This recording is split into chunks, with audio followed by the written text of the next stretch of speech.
Hello everyone, welcome to the SST class. Today we will study about chapter 2 that is our environment. इस chapter में हम अपने environment के बारे में पढ़ेंगे ओके कि हम इसकी कैसे केयर कर सकते हैं और क्या क्या इसके डिस्ट्रॉय होने के रीजंस है. So let's start this chapter. Before starting this chapter let us know what we will learn about. इस चैप्टर में हमें क्या क्या पढ़ना है उसके यहाँ पे कुछ टॉपिक्स दिए हुए हैं जैसे our environment, pollution and its types, causes and effects of pollution, ways to save the environment. मतलब इस चैप्टर में हम अपने इन्वायरमेंट के बारे में पढ़ेंगे. पॉल्यूशन क्या होता है, कितने टाइप्स के होते हैं, इसके कॉज क्या हैं, इफ़ेक्ट क्या है और कैसे हम अपने इन्वायरमेंट को सेव कर सकते हैं. तो चलिए देखते हैं कि पहले पॉल्यूशन क्या होता है.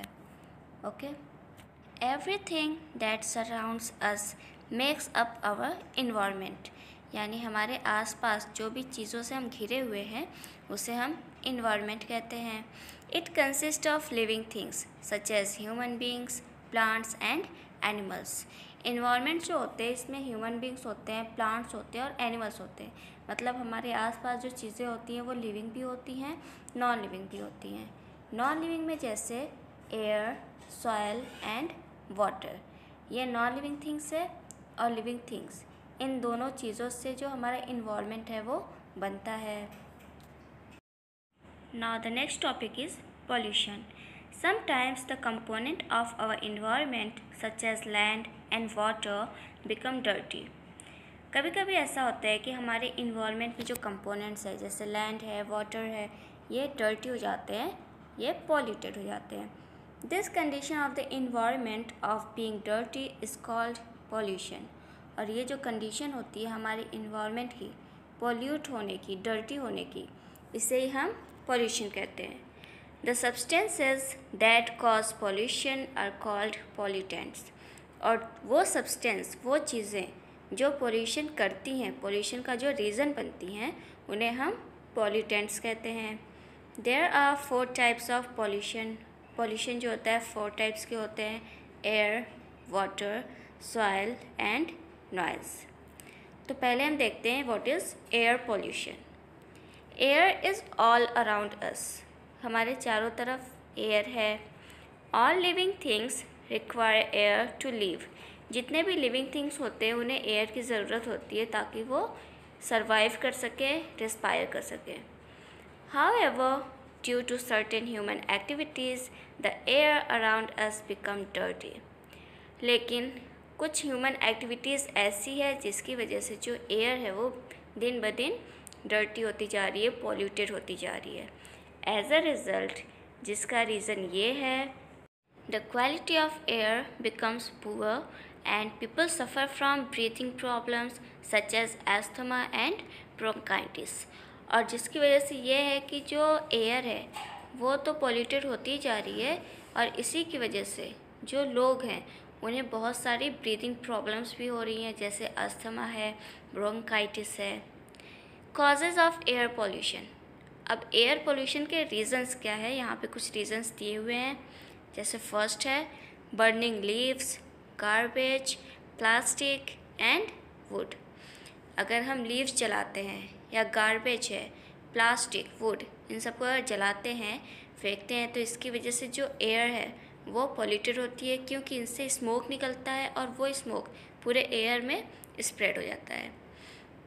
Second reason is smoke let out by vehicles and factories. Vehicles और फैक्ट्रीज से निकलने वाला जो स्मोक होता है उसके वजह से भी हमारी एयर जो है वो पॉल्यूटेड हो रही है. और ये जो गैसेस है, ये जो स्मोक होता है, ये बहुत ही ज़्यादा डेंजरस होता है. Bursting fire crackers. Fire crackers यानी पटाखे अगर आप जलाते हो तो उससे भी स्मोक निकलता है ना, तो ये भी एयर पोल्यूशन का एक रीज़न है. Smoke from forest fire. और अगर जंगल में गलती से आग लग गई तो उसके वजह से भी जो स्मोक निकलता है वो हमारे एयर को पोल्यूट करता है. Ways to control air pollution. अब हमारे लिए ये बहुत ज़रूरी है कि हम एयर पोल्यूशन को कंट्रोल करें. जैसे फर्स्ट मेथड है यहाँ पे, grow more trees as they make the air fresh and clean.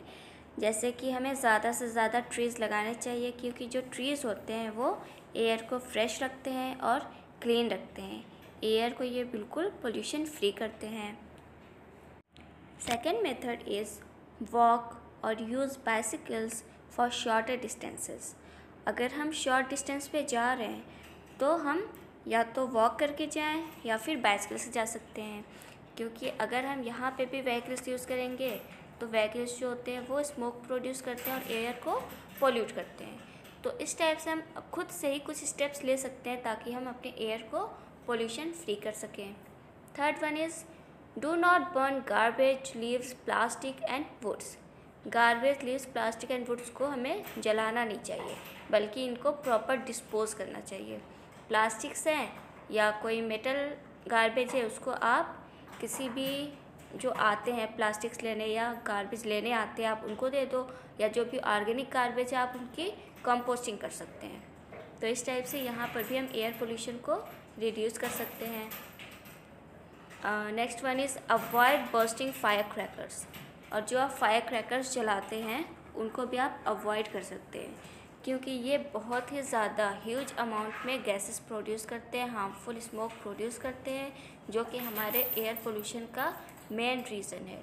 तो इस टाइप से आप ये सारे स्टेप्स ले सकते हैं और एयर पोल्यूशन को रोक सकते हैं। The second type of pollution is water pollution. We get water from various natural water bodies such as ponds, rivers and seas, along with human-made structures such as wells and tanks. Water जो होता है ये हमारे लिए बहुत ही ज़्यादा important है।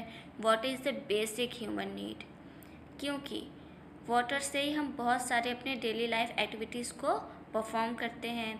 और ये वाटर हमें मिलता कहाँ से है? कुछ तो नेचुरल सोर्सेज हैं, जैसे पोन्ड्स, रिवर्स, सीज, ओशंस, और कुछ मैन मेड जैसे वेल्स एंड टैंक्स।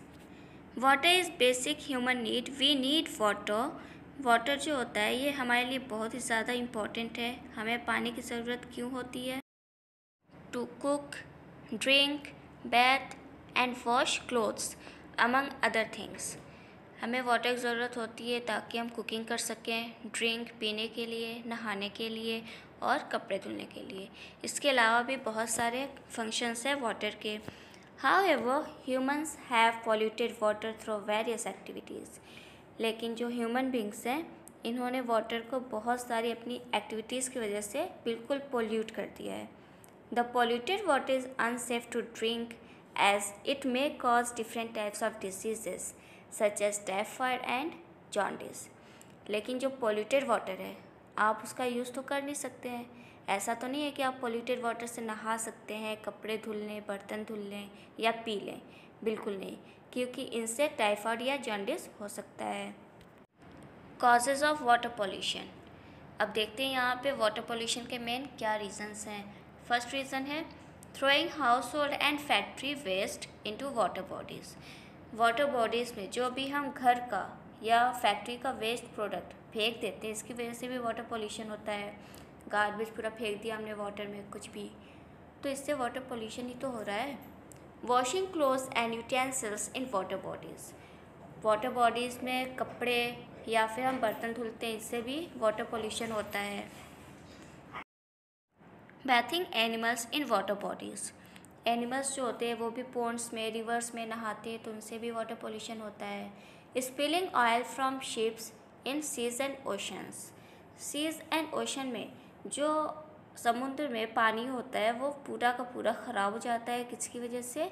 जो शिप्स होते हैं वो ऑयल को एक जगह से दूसरी जगह ट्रांसपोर्ट करती हैं, तो लीकेज की वजह से सारा ऑयल जो है वो वाटर में, सीज में, ओशंस में स्प्रेड हो जाता है, जिससे कि जो भी वाटर में रहने वाले एनिमल्स हैं, सी एनिमल्स हैं, वो मर जाते हैं और पूरा का पूरा सी वाटर वो पॉल्यूटेड हो जाता है।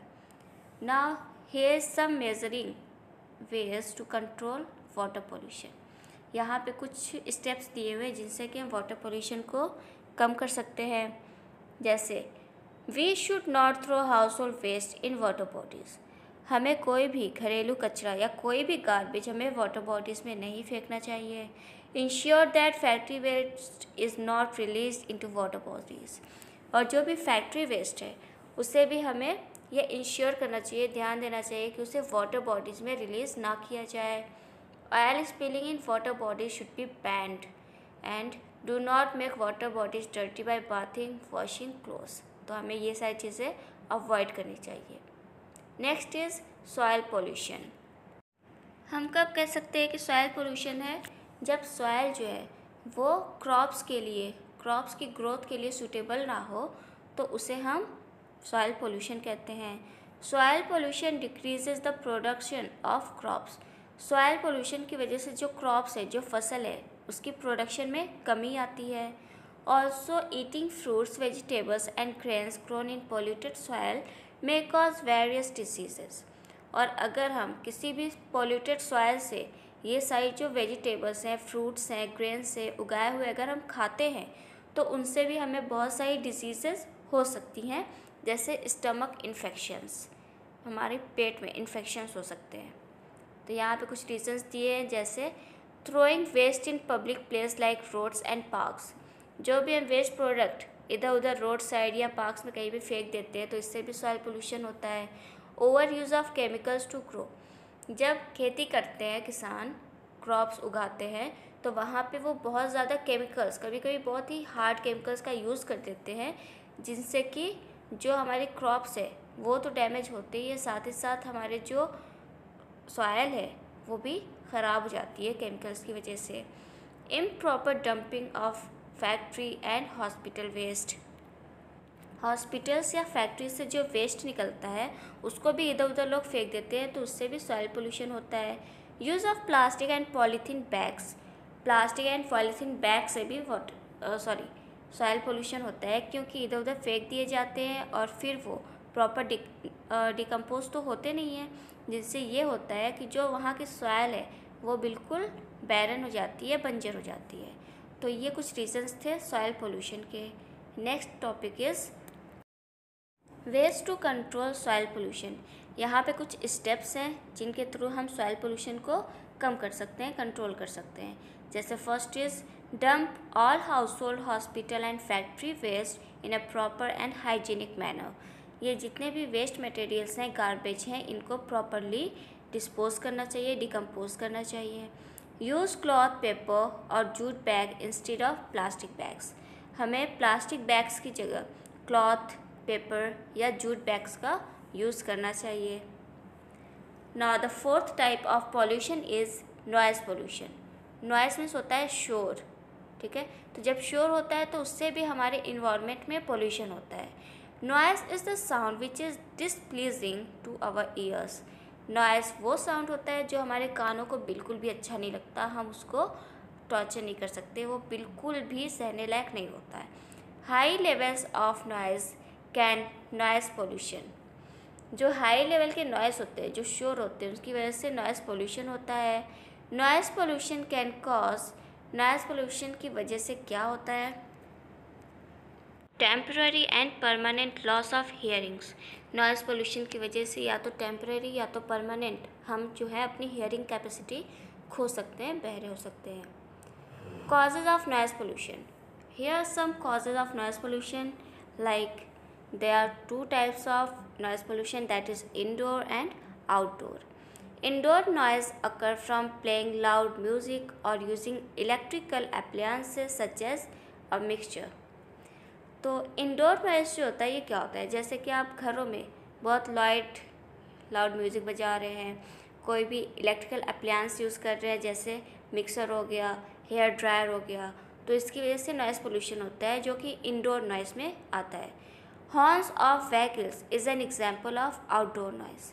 लेकिन आउटडोर नॉइज़ क्या है? जो व्हीकल्स के हॉर्न्स होते हैं उससे भी बहुत ज़्यादा शोर होता है, डीजे हैं उनसे भी शोर होता है, तो ये कॉजेज ऑफ नॉइज़ पोल्यूशन है। Now ways to control noise pollution. Here are some ways to control noise pollution, like first is avoid bursting fire crackers. देखिए, फायर क्रैकर्स जलाते हैं तो उससे एयर पोल्यूशन भी होता है क्योंकि उससे धुआं निकल रहा है, और साथ ही साथ नॉइज़ पोल्यूशन भी होता है क्योंकि वो बहुत ज़्यादा शोर करते हैं। Playing music at a low volume. हमें म्यूज़िक को लो वॉल्यूम पे सुनना चाहिए। अवॉइड अननेसेसरी हॉकिंग्स, और ज़्यादा हूटिंग, ज़्यादा शोर शराबे को हमें अवॉइड करना चाहिए, ठीक है, क्योंकि इनसे हम जो है अपनी हेयरिंग कैपेसिटी को लॉस कर सकते हैं, खो सकते हैं। तो ये तो था chapter about different types of pollutions and how to save our environment. So I hope आपको ये चैप्टर समझ आया हो। Thank you class and have a nice day.